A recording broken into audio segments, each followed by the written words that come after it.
Okay, good morning, good morning, good morning, everybody. Thank you for being here. So I'm excited about today's conversation. Today we're going to have a conversation that I'm really fond of, and it's how to live your authentic life.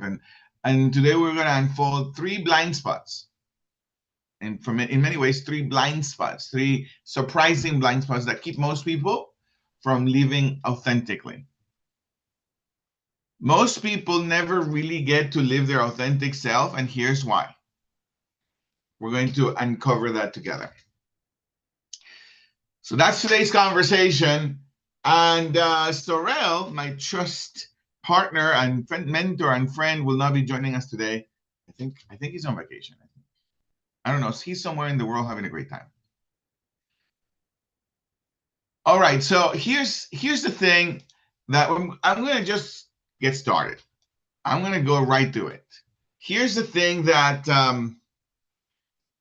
that in my view, after coaching for the last almost 15 years and thousands of people, in my view, today we're going to uncover three aspects.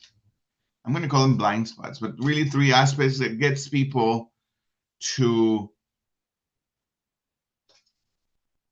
live a life sort of in automatic, and time passes by, and at some point they wake up to themselves and they say, I don't really like the life I'm living. I don't really like the way I'm being in life. I don't really like the way things are unfolding here. But somehow they get stuck, or we get stuck having to live that life because we have accumulated a particular amount of responsibilities at home and at work, and we find ourselves encapsulating ourselves in this box of shoulds and shouldn't. Like, I should do this, I shouldn't do this, or the right or wrongs. This is the right thing to do, and therefore I should do it because I got to do the right thing for my family or for my work or for my friends or for my church, or I got to do the right thing, or I can't do the wrong thing. And this dichotomy, this two aspects of doing the right thing and not avoiding doing the wrong thing, and the shoulds and the shouldn'ts of life begins to box you and me into a life that we end up saying is not quite authentic. But there's nothing we can do at some point. There's nothing we can do because we have children now, or we have a job now that pays the bills, or we have a business that has unfolded in that way for so many years that this evolution of surviving life have led me to create a box, have led you to create a box you didn't want necessarily. And there we are living a life. We're just living, but not quite authentically. And so this is and then it ends up becoming a life crisis for most of us when we reach a particular age. It's like, I don't want this anymore. I don't want this anymore. I want a divorce. Or I don't want this anymore. I'm quitting my job. I don't want this anymore. I'm packing my stuff and I'm going to Italy. Have you guys seen that movie, Eat, Pray, Love? With Julia Roberts? Yes. Stacy hasn't seen it. It's a great movie, Stacy. It really is. You're going to love it, Stacy. It's your kind of movie, Stacy. So we end up saying things like that. I don't want this anymore. I want a divorce. I don't want this anymore. I'm quitting my job. I don't want this anymore. I'm leaving the country. I'm leaving my friends. Whatever it is, it becomes escape.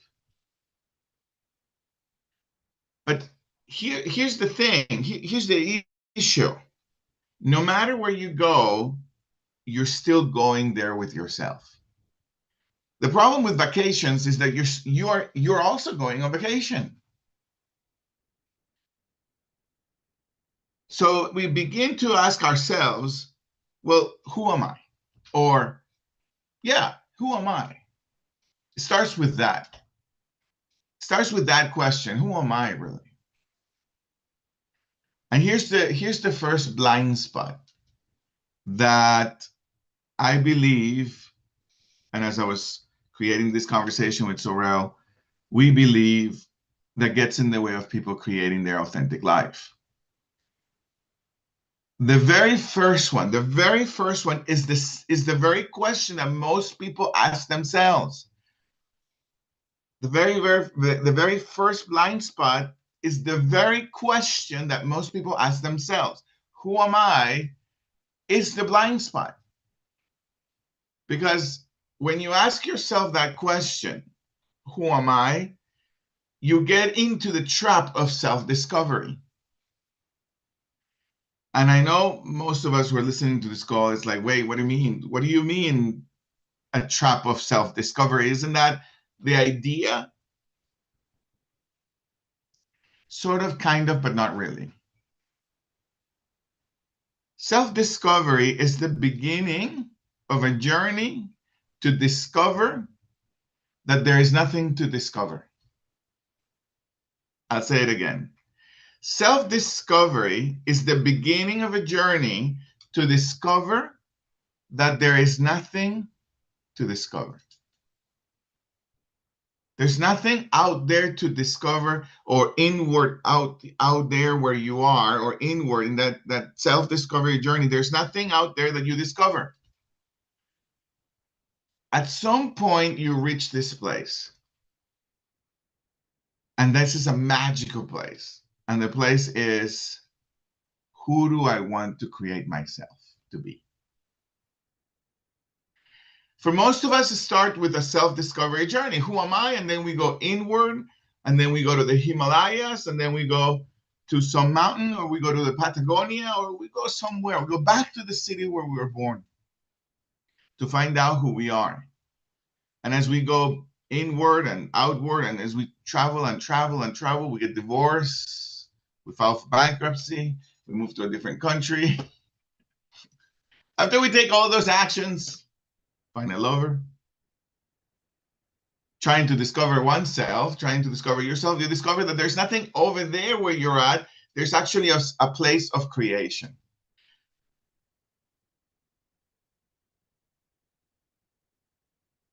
And that is the first blind spot. The first blind spot is to ask yourself who you are. Because when you're asking yourself, who am I? It leads you to conclusions. I am this, or I'm not that. It also boxes you in. Although the conclusions that you are this and you're not that feel like clarity, they start becoming a prison for yourself. That's the first blind spot. The first blind spot is that people try to find themselves, and then as they're trying to find themselves, they get to these conclusions. I am this. Oh my gosh, I am this. Or, oh my gosh, I am not that. And although they feel like conclusions that give you clarity, they become the new prison. And you're still inside of a box again. So authenticity, so here's the shift. Authenticity isn't found.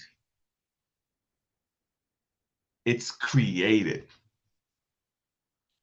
You and I shape ourselves daily through our declarations, to whatever you say that you are. Now, this journey is quite cool, right? When you're in this journey of self-discovery, it's cool because you do get to ask yourself, what's your purpose? You do get to ask yourself, what would I do if money wasn't an issue, if time wasn't an issue? What would I want to do? And yeah, you sort of do discover the vicinity of a conclusion that empowers you. I am for this, or I am for that. This is what my life is about. And then as you continue to stay in that journey of discovering your purpose, then you start discovering, oh, the whole thing's about self-creation. Who do you say that you are? You are. Whatever you say your purpose is what your purpose is. And in that journey, you begin to discover the power of your speaking.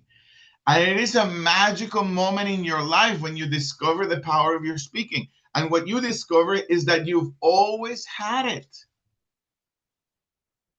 You always had the power of your speaking. You always had the power to create who you are and your life. And in fact, you have always done it. But for most of us, it has been a rather casual relationship with our word. It's like deep inside, we know the power of our speaking and we know the power of our word. It's like we know, but at the same time, we're casual about it. At the same time, we say whatever. At the same time, we disempower ourselves.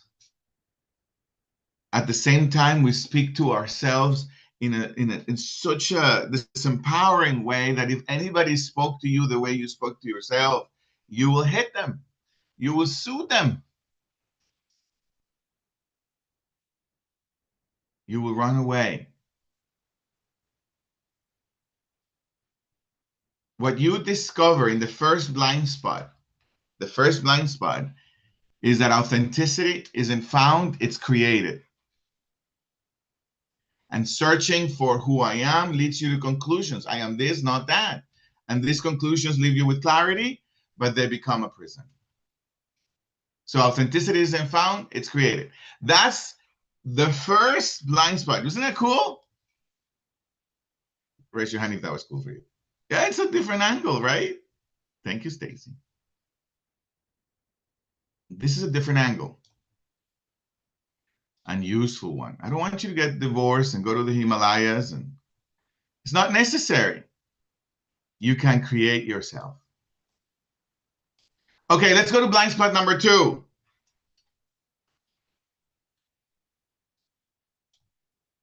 Now, this is a big one. And this requires a lot of consciousness, self-consciousness. Ignoring the power of speaking, the power of your speaking. In this journey of discovering of creating an authentic life, we pay attention to our emotions. We tend to pay attention to our emotions, how I feel this morning, or how I felt in that meeting, or how I feel about my children, or how I feel about my significant other, or how I feel about my life, and how I feel about my job, how I feel about the weather, how I feel about this country, how I feel of the state of the world, how I feel. That begins to uncover and begins to reveal blind spot number 2. Emotions, your emotions, how you feel, and who you are, your identity, who you say that you are, only exists in language, only exists in your speaking. I'm going to say that again. This is important to land. This is important to get for oneself. How you feel about life, about this country, about your significant other, about your children, about your job, about yourself, how you feel. We check inward. We check to ourselves. How I feel is who I am.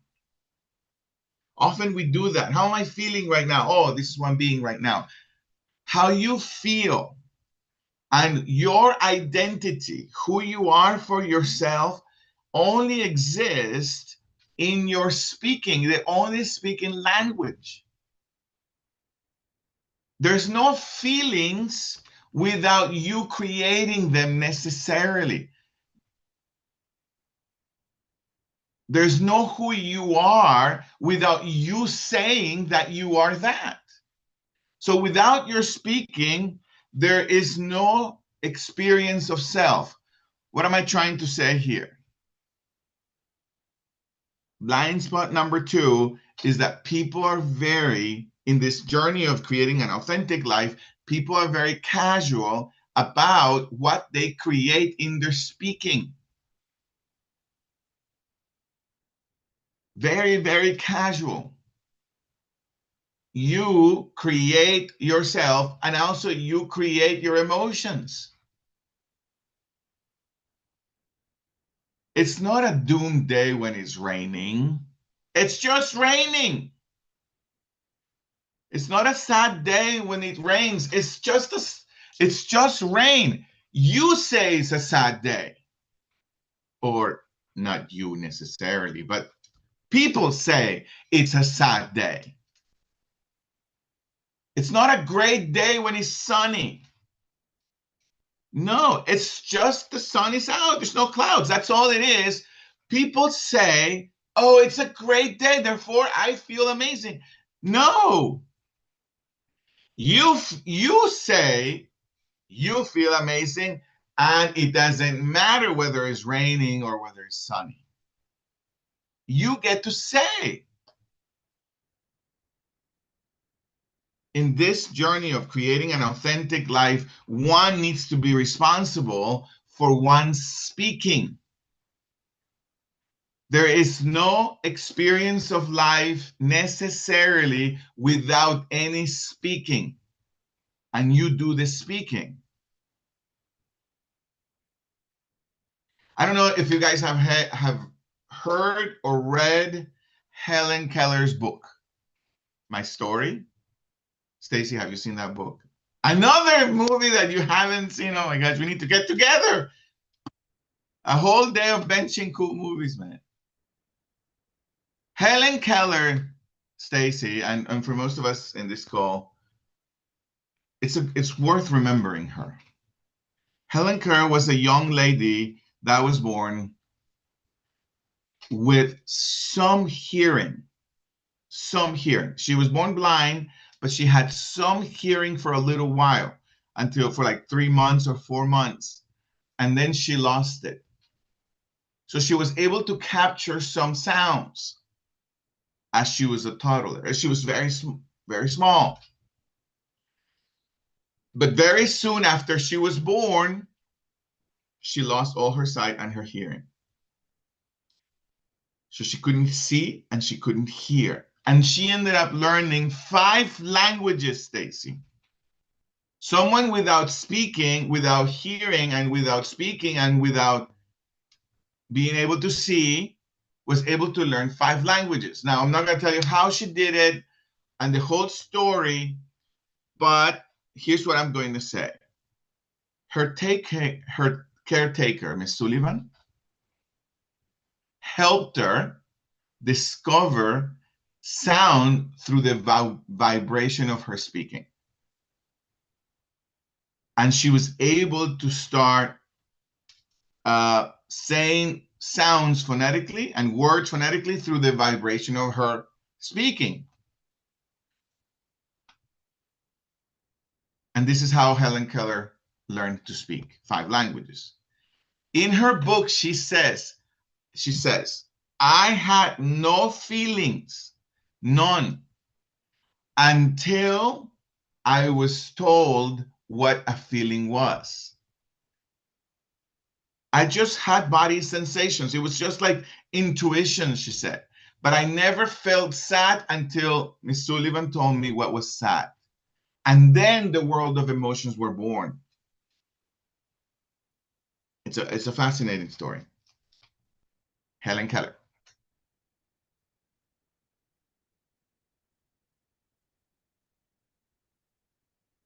To invite and create our authentic self, we must speak it into existence. We must be responsible for the emotions we want to embrace and we want to speak them into existence. Create our emotions, the ones that you want to live authentically. It's your creation, and you get this beautiful thing to be responsible for yourself. You get to be responsible for yourself, and that's a gift, not a burden. It's a gift that you can create yourself. You can create how you feel, and you can create your identity. You've always had that power. It's just in our blind spot. Okay, that's number 2. And I'm going to say number 3.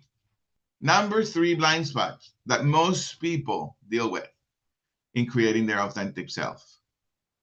Number 3, it's avoiding the responsibility of one's creation. Most of us resist owning that we are always creating ourselves and others through our speaking. I'm going to say that again. Most of us resist owning that we're always creating ourselves and others through our speaking. Blind spot number 3 that most people deal with in creating an authentic life is that they avoid their responsibility in it. They refuse to be responsible for it. It's like having an authentic life and living authentically. It's like a good idea. It's like a good conversation. A good red wine conversation at a coffee shop, but not taking responsibility for it. Without responsibility, without taking responsibility of my speaking, my listening, and my creation in my speaking that's happening every day, without taking responsibility, I fall for being a victim of the circumstances. We stay victims of circumstances, blaming our past, blaming the environment, or blaming others. Without taking responsibility, I stay a victim.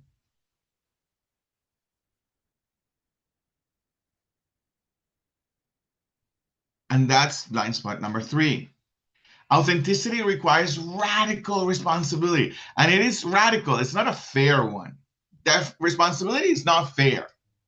Let's just get that on the map. It's not a fair thing to do. I mean, like, really, I didn't really grow up with my parents, and that was taking responsibility for what I've been saying about that, taking responsibility for my relationship with them, taking responsibility for my relationship with my children because of my childhood, taking responsibility of my relationship with my significant other because of my child, taking responsibility for it, for all of it. It's not a fair thing. It's a powerful thing. Authenticity requires Authenticity requires radical responsibility. I am responsible for who I am, for what I say, and for what my speaking creates in me and in others. That's the shift. And I'm going to say it again. Authenticity requires radical responsibility. I'm responsible for who I am, for what I say, and for what my speaking creates in me and in others. Awesome. So those are the 3 blind spots in our journey to creating an authentic life, to creating the authentic self. The summary is authenticity is not found, it's created. It lives in your speaking, and it requires taking full responsibility for the impact you're always generating. That's what today's Leadership Huddle is all about. I love to hear from you. What's opening up? Any yeah buts, comments? Grand Rising, Grand Rising. This is Laura. Hello, Laura. Hello. I love this conversation this morning, and I do resonate with not taking responsibility for my, I'd say, co-creations. most of my life until I learned number three, taking responsibility for all of my creations. And that was what saved me, I say, saved me from being a victim, helped healed me. Um, I'm telling you, I must say it's one of the greatest things I've learned. Without learning that, I would still be here, um, what do you call it? In the mud, in the mud as a victim. So that was one of the most healing experience for me. With that, I'm complete. Thank you, Gia. Thank you for sharing, Laura. That is so generous of you. Yeah, there was no freedom until I took responsibility for my speaking and my listening. So great. I want to like clap and everything. Thank you. Joelle, I see your hand up. Thank you. Yeah, go ahead. Thank you. I loved that, Laura. For me, it's interesting. I knew very early on that my words had power lifting others. And I used to really identify as like an empath very early on. And people through my whole life have talked about how I've motivated them, inspired them. But interestingly enough, I mean, I can see the best in person who just doesn't see it and really break down why it is so, and they find the truth in it and go from there. But I it really took it it was very surprising that I didn't really realize that I don't speak that way to myself. I don't speak that way about myself. I would do my best to encourage myself. I would do my best to think positive, but that's very different from really speaking uh power into who I am, into what I'm capable of, what I do. And I it took some time for me to realize I wasn't doing that. And this is why a lot of people would do like these affirmations. That wasn't like a thing I would do. And I realized, you know what? I'm gonna have to do this because there it took it I had to learn. I had this deep-seated imposter syndrome, and I mean, from big and small. I used to, for example, being a very sensitive person or emotional, being a person who was identified as emotional for a very long time, I guarded myself and I saw myself as a tough person. I'm from New York, I'm tough, I'm rough. But people around me would always say, "You're so sweet, you're so kind." And I would be so kind of like taken aback, like, me? Really? And I really didn't see that. Or, "Oh my gosh, you're just such a great mom." And I couldn't receive even compliments like that until I started to see a repetition. It was continuously the same thing people were saying, and I had to sit down with that. Like, wait a minute, maybe I am in fact that. Why don't I see that in myself? And it's the things I tell myself, and I'm learning that even when we say things like, I'm kind of I talk too much, or yeah, I'm kind of a grumpy person, or I'm this, like, you're just really owning things, and we should not own an emotion. Or even if, let's say, we feel a way, I think it can be very dangerous to identify that with our identity and say, "I'm this and I'm that." So that's what I'm working on now. I love this Thank conversation you. because, yeah. Joelle, thank you for your appreciations of this conversation and what you're sharing with us about that journey that I think, Joelle, that I think you do speak for a lot of us when you say, "I've found the power of my speaking by lifting others, but not myself." And I think that that's certainly evident for a lot of us.